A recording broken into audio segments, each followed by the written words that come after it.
Estamos de volta com o Espaço Feminino. O nosso programa de hoje, o tema é saúde e a pauta é Outubro Rosa. A gente vai falar hoje sobre câncer de mama. Na verdade, doutoras, eu queria fazer uma pergunta agora para a doutora Daiane, que é ginecologista. Praticamente, você é a primeira a identificar um câncer de mama. Depois você encaminha para o mastologista. É essa a ordem, naturalmente assim? Geralmente é isso que ocorre. Com raras exceções, a paciente já procura diretamente um mastologista ou é encaminhada por um clínico ou mastologista. Mas, de uma forma geral, a paciente primeiro vai ao ginecologista. Principalmente pelos exames de rotina, exatamente. Né? E mesmo quando ela tem alguma suspeita, tem alguma coisa errada na mama, geralmente ela procura o ginecologista, porque ela já tem uma certa confiança, sim. Geralmente o ginecologista é um médico de longo tempo. Então, eu diria que o ginecologista, ele suspeita, né? A gente vê a paciente, a gente examina, pede os exames de rotina básicos e suspeita que possa ser um câncer de mama.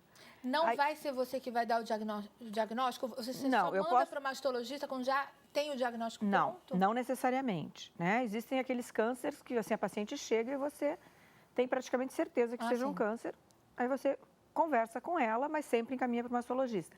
Mas na maioria dos casos, quem faz o diagnóstico, quem dá o resultado para a paciente, quem fecha esse diagnóstico é o mastologista. Tá. A gente suspeita, pede os exames de rotina, vê esses exames, aí a gente já tem essa suspeita ou mais ou menos, né? E encaminha para o mastologista. Entendi. Aí ele vai continuar essa investigação e vai dar o diagnóstico de certeza e vai fazer o tratamento também. Entendi. Agora, doutora Mônica, o que é exatamente o câncer de mama? O câncer, de uma forma geral, doença maligna, é um crescimento anormal das nossas células. Vamos dizer assim, as células estão sempre se trocando, crescendo. Em tamanho e quantidade ou só? Em tamanho, em quantidade e fora da normalidade. Ela tem a característica de não respeitar a normalidade daquele tecido.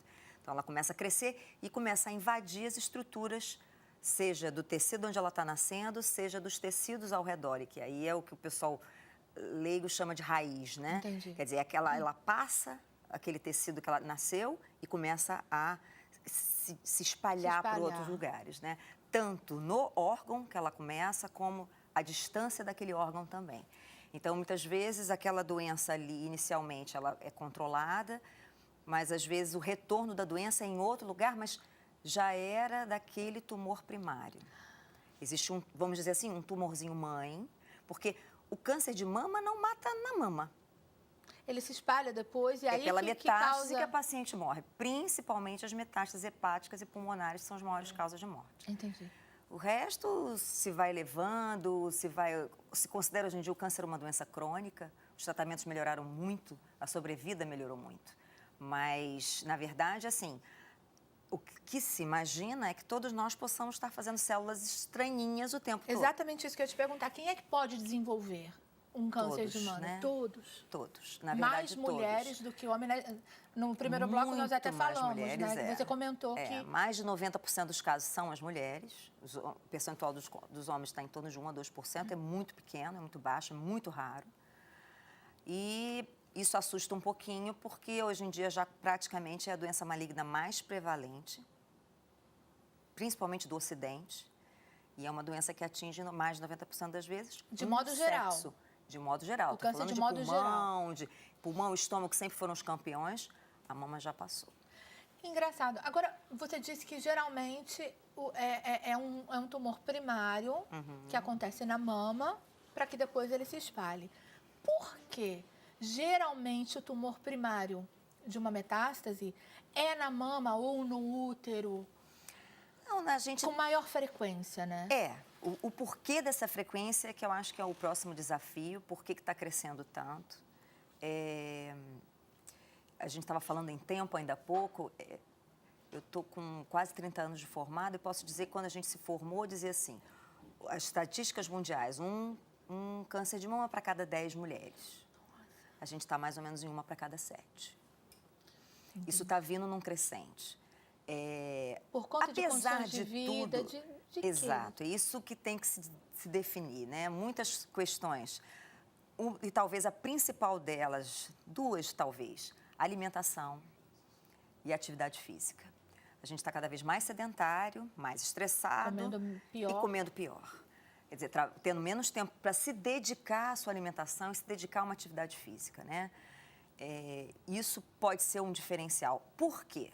Porque apesar desse pânico com câncer de mama, a doença que mais mata as mulheres e os homens ainda são as doenças cardíacas, ainda é a hipertensão, então, que está por que esse diretamente pânico com o ligada câncer? pelo sofrimento. O link com o câncer é o sofrimento, o que também é outra besteira, porque nos grandes centros a curva de cura é ascendente. Rio de Janeiro e São Paulo, a gente está em Tem esse curva lado ascendente. também que a gente também precisa tomar conhecimento. Muita pra também cura, cada vez operando menos, cada vez tirando menos, cada vez mutilando menos, tratamentos cada vez mais bem tolerados, mas ainda é o medo, né? A palavra câncer já deixa a pessoa com um pânico. É o estigma da palavra, Exatamente. Né? E pior na mama para a mulher, porque a mama feminina é o nosso órgão de sexualidade, de projeção. Os outros órgãos femininos são todos internos. Então, se ela tiver um câncer de colo de útero, ela fica até mais tranquilinha. Mas a mama, toda a feminilidade, toda a figura feminina está muito relacionada à mama. Então, tem muitas coisas aí de pesos emocionais e psicológicos. Mesmo ela sabendo que existe a possibilidade de implantar uma prótese? Mesmo. Principalmente as latinas. Quer dizer, as mulheres latino-americanas são muito emotivas, muito ligadas. Lá fora, essa relação é um pouco diferente, né? Nos Estados Unidos e principalmente na Europa, eles são muito mais práticos. Então, às vezes a mulher vai chegar e vai dizer assim, não, eu tenho um câncer de mama, tira a outra, doutora, tira as duas logo. Ela quer ficar viva. Teve um caso famoso da Angelina Jolie, que todo mundo ficou sabendo. É um caso um pouquinho diferente. A Angelina Jolie não teve um câncer de mama. Ela tem não uma teve. mãe que faleceu muito jovem, teve um câncer de mama aos 40 e poucos anos. E ela fez o teste genético e ela tem o gene. Então, não foi assim, porque eu acho que eu posso ter. Não, foi uma coisa estudada. Exatamente, foi estudada. Existem 3 genes que você pode estudar. E ela, como tem a chance grande de ter um câncer de mama, ela resolveu esvaziar a sua mama. Então, ela esvaziou a mama, mas fez uma cirurgia conservadora, que eles chamam lá, eles têm uma especialidade chamada oncoplástica e eles têm uma cirurgia que eles chamam de nipple sparing. Eles preservaram a mamila e a areola dela e preservaram ainda um pouco de tecido mamário. Então, assim, ela não está 100% fora do risco. Mas esse risco diminui 90%. Muito. Então, é um ganho muito bom. Ela não está 100% fora do risco porque ainda porque mantiveram tem tecido. Exatamente, não tem jeito. Para retirar, só retirando totalmente a mama. Pele, mamila e areola. Tem que tirar aquilo tudo, senão não sai 100% do risco. Então... Agora, doutora Daiana, a nossa obrigatoriedade de fazer os exames preventivos anuais, a mamografia e o ultrassom da mama só depois de uma certa idade? Ou hoje em dia está se pedindo antes? Não, assim, vai depender do caso da paciente, mas de rotina, como screening, a gente costuma pedir a mamografia após os 40. Após os 40. Pede uma aos 35. Isso uma paciente sem fatores de risco, sem nenhum exame físico que tenha alguma suspeita. Paciente absolutamente saudável, sem história familiar, nada. Uma mamografia aos 35 e repete aos 40. E depois anual? Anual. Né? Isso está começando a se discutir no mundo, se faz anual, se faz de 2 em 2 anos, mas ainda continua a rotina atual, anual, não é, Mônica? O ultrassom da mesma forma? Ainda continuamos anual. O ultrassom a gente faz antes, faz mais cedo. O ultrassom da mama? Faz mais cedo. Ah, tá. Começa mais cedo. Mas, de qualquer forma, o ultrassom também é anual? Anual. Não é obrigatoriamente anual, mas a gente costuma, de uma maneira geral, fazer anual. Porque me parece que um pouco antes, né, uns 10, 15 anos atrás, havia mais uma preocupação com o Papa Nicolau, o exame Sim, ainda é uma preocupação imensa. Ainda é uma preocupação imensa, mas é um câncer que atinge países mais pobres, populações mais humildes e principalmente mulheres mais jovens. Olha só. Então, assim, é um câncer que é muito mais ligado à idade fértil. A mama, que era um câncer para depois dos 50, 60 anos, está vindo. Está vindo, cada vez mais jovem. E mais agressivo, né? Mais agressivo, né? Isso é assustador. Eu tenho casos no consultório de pacientes bem jovens. Com câncer muito agressivo. Quanto mais jovem, normalmente mais agressivo ele é, porque ele está vencendo uma barreira muito mais bem. Que levam, ou não dá para também saber? Não dá para a gente saber, né? Tem tanta coisa envolvida nisso. Eu acho que, assim, a paridade, quer dizer, o número de filhos, o quantos filhos a gente tem, quando começar a tê-los, talvez tenha uma relação com isso também. Antigamente, muito antigamente, né, do tempo de vocês, as freiras eram consideradas fatores de risco. Porque não tinham filhos, não casavam, não tinham filhos. Então, assim, isso é mais... Mas, na verdade, percebe? É um saco cheio de fatorzinhos, né? Alimentação, atividade física, estresse... Claro que tem a história familiar, mas que talvez seja muito pouco ali a incidência da história familiar. Com relação ao histórico familiar, se uma mulher da família teve câncer, significa que as que virão... Não. Tem uma só, não. Não é um caso isolado. Normalmente, aquelas famílias começam a se desenhar ao longo das gerações geneticamente. E não é só mama. Mama pode estar relacionado com câncer de intestino, com câncer de ovário, com câncer de próstata. Quer dizer, os homens da família também vão trazendo aquela influência. E esse é o caso da Angelina Jolie, que parece que tem vários casos jovens na família dela, toda. É por isso que estudo genético, por isso que essa abordagem... Não foi só por conta da mãe? Não foi só por conta da mãe, mas a mãe, como foi um caso muito cedo, muito precoce, é lógico, né? Ela está chegando nessa idade, começou a ficar mais assustada. Mais assustada. Agora, doutora, quais são os tipos de... Tem mais de um tipo? Vários. Tem uma variedade de câncer de mama? Muito grande. Quais os mais comuns e quais são os tipos? Infelizmente, o mais comum é um dos mais agressivos, que é o ductal infiltrante. O pessoal fez assim, CDI. Ductal infiltrante é o mais... É o nódulo grande? Não, a forma como ele se apresenta não importa. Entendi. Isso é o estudo da patologia, quer dizer, faz a biópsia para saber quem ele é. Então, o ductal infiltrante e o lobular infiltrante são os dois mais agressivos e os dois mais comuns. Ele dá exatamente no ductal, é na parede do ducto da mama, onde fica o leite do bebê. É ali, né? O lobular, quer dizer, você tem os ductos, depois você tem lóbulos. Certo. O lobular vai atingir mais aquela região, mas, na verdade, é a célula que faz a diferença, né? É a célula que vai dar essa diferença do nome. Mas, infelizmente, os tipos menos agressivos, existe o papiloma, papilomatoso, tem o tubular, são menos agressivos, mas são mais raros. Esse caso que dá no tubo, da onde o ducto, passa o leite, tem alguma coisa a ver com a amamentação? Ajuda a amamentar? Ajuda a prevenir? A mulher precisa amamentar? Sempre a gente achou que a amamentação poderia ser uma grande proteção. É lógico que parece que é mesmo, isso está relacionado à paridade, mas basta ficar grávida por 9 meses. Isso parece que já é uma grande proteção. E a mulher tem tido cada vez menos filhos e cada vez mais tarde. Então, assim, a gestação, os 9 meses de gestação, parece ser um fator importante também de proteção na mama. Mas eu, particularmente, no dia a dia, e a gente vai vivendo e vai sentindo, né? Isso é importante? É importante, mas eu ainda acho que a alimentação, a atividade física e o estresse talvez estejam nos pilares de quase todas as doenças da vida também, moderna.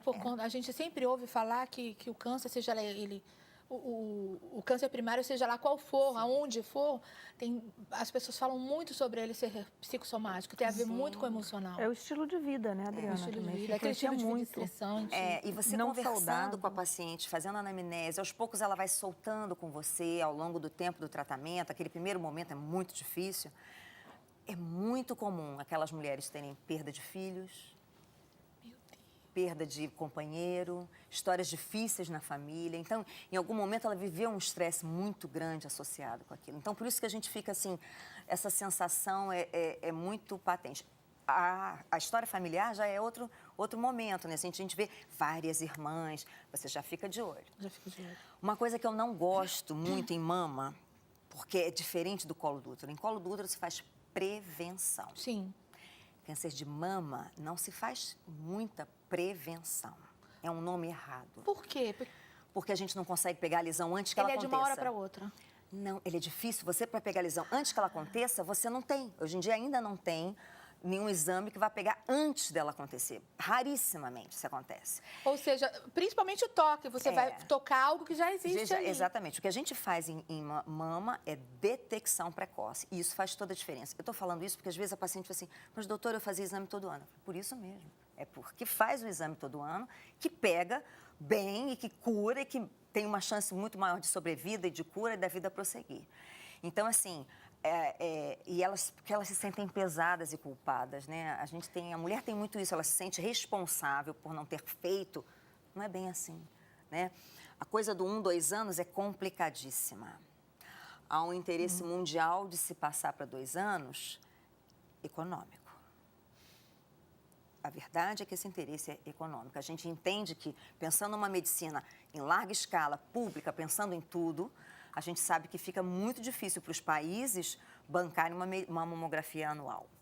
O que a gente tem que saber no futuro é se compensa isso. Tem que ter muita coragem, né, Mônica? Eu não tenho também. Meu Eu Deus. não tenho. Porque a gente coragem. sabe que Pra 2 anos, né? um ano é um intervalo muito bom e a gente vê que ainda assim tem gente que antes de 1 ano você tem surpresa ali. Eu já tive surpresas bem desagradáveis com menos de 1 ano, com 6 meses. Exatamente. 6 meses. Então, assim, diante do que a gente está vivendo hoje em dia, eu acho que 2 anos talvez seja uma utopia econômica. E aquela mulher que depois, puder... no fim de tudo, é isso que é incrível, a população é que sofre, né? Sim, porque que vai viver é uma coisa, consequência mas é uma disso. coisa que está faltando cada vez mais, infelizmente, apesar de todo o desenvolvimento e da comunicação ser cada vez mais fácil, né? A informação. Nossa, a gente hoje em dia se comunica com uma velocidade maravilhosa. Eu acho que a informação aí seria interessante, muito mais do que nunca. Porque, assim, se há um problema financeiro, governos e população poderiam se unir. Olha só, a mamografia não é um exame caro. A própria paciente custeia ele. Que se adquire a máquina. Exatamente. A própria paciente pode ajudar no custo dele, se for o caso, entendeu? Por que não fazer de ano em ano? Então, assim, eu acho que ela não resolve todos os problemas. A mamografia não vê tudo. É um complemento da mamografia com ultrassom ou existe um outro exame? Ainda existe mais um exame, mas a mamografia, dentro dos exames que a gente tem, ela é a única que vê a menor lesão, que é a microcalcificação. É ela que a gente quer pegar. A gente quer pegar antes de virar tumor. Por isso a mamografia. Exatamente. Por isso que ela é o pilar de tudo. Porque o ultrassom, Não ele não vê, alcança, ele é uma coisa mais superficial, né? O ultrassom não vê, a ressonância magnética não vê calcificação. A tomossíntese mamária, que é um exame mais novo, promete talvez ver as microcalcificações como a mamografia vê. Agora, gente, vale comentar, a mamografia ela é enjoadinha, né? Para paciente. Mas o que a gente tem que... pena. Não é, a gente tem que... Eu acho que a gente tem que meio que assim... A mulher tem que absorver isso. Mas você sabe que eu tô até comentando aqui que ela é enjoadinha, mas criou-se um mito tão grande que quando eu fui fazer da primeira vez, eu achei que foi pior. menos do que eu esperava. Mas vamos lá. Depilação. Nossa, é verdade. Para ficar bonita. Algumas moças, hoje em dia, tatuagem. Verdade. Piercing. O dia que eu descobri, que eu não sabia que piercing era sem anestesia. É sem anestesia. O dia que eu descobri aquilo, eu falei assim, não, peraí. Nenhuma local pequenininha? E tatuagem também é sem anestesia. Mas é que eu achei aquilo, assim, tão surreal. Eu falei assim, então como que pode reclamar do preventivo e da mamografia, que é para um bem muito maior lá na frente? Mas é bom a gente estar falando aqui, porque é menos do que a gente pensa. Muito menos. A radiação da mamografia vai ser medo. E a radiação da mamografia não é perigosa, como tentam vincular. A gente sabe que a radiação é muito baixa, é muito pequena, não põe em risco a saúde da mulher. Então, assim, outro dia eu brinquei com uma paciente que se eu fosse colocada numa ilha deserta e tivesse que escolher alguma coisa para levar, eu falei assim, eu levava um mamógrafo. Eu não tinha a menor dúvida. Deixa os ultrassons todos aí. Eu levava um mamógrafo comigo, abraçado, porque ele fez a diferença na história natural da doença. Isso é verdade. Porque quando a gente pega as microcalcificações, a gente está detectando as tais lesões tão pequenininhas e, às vezes, até as pré-malignas em mama. E nesse caso, então, não é toda vez que se detecta um câncer de mama que se precisa tirar a mama? Não, e a cirurgia menos.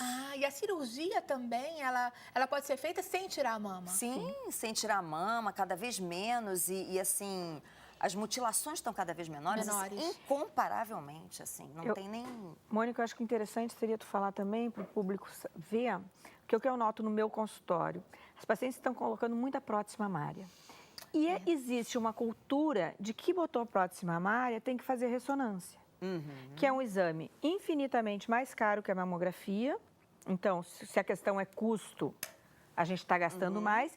E ele não é tão bom quanto a mamografia para pegar essas lesões menores. Ele tem o seu papel? Tem, mas em casos específicos. Exatamente. Eu, inclusive, no consultório, eu costumo não pedir ressonância. Para quem tem a prótese? Não. Eu não De uma peço maneira ressonância geral. de uma maneira geral, ressonância de mama. Certo. Eu, antes que ela faça a ressonância, porque elas chegam no consultório assim, doutor, eu quero uma ressonância, eu não quero fazer mamografia. O que eu costumo fazer? Só vai fazer a ressonância depois de passar pelo mastologista. Porque é um exame caro, que não vai me dar a resposta que eu preciso, eu prefiro a mamografia, então só vai fazer a ressonância se o mastologista julgar necessário, que na maioria das vezes não é. E é infinitamente mais caro. A colocação da prótese mamária por estética agrava, traz risco ou não tem nada a ver? Não, ela não traz... A prótese não é perigosa para causar um câncer. O que a gente sempre teve muito medo é que ela, assim, pode dificultar um pouquinho o diagnóstico. Certo.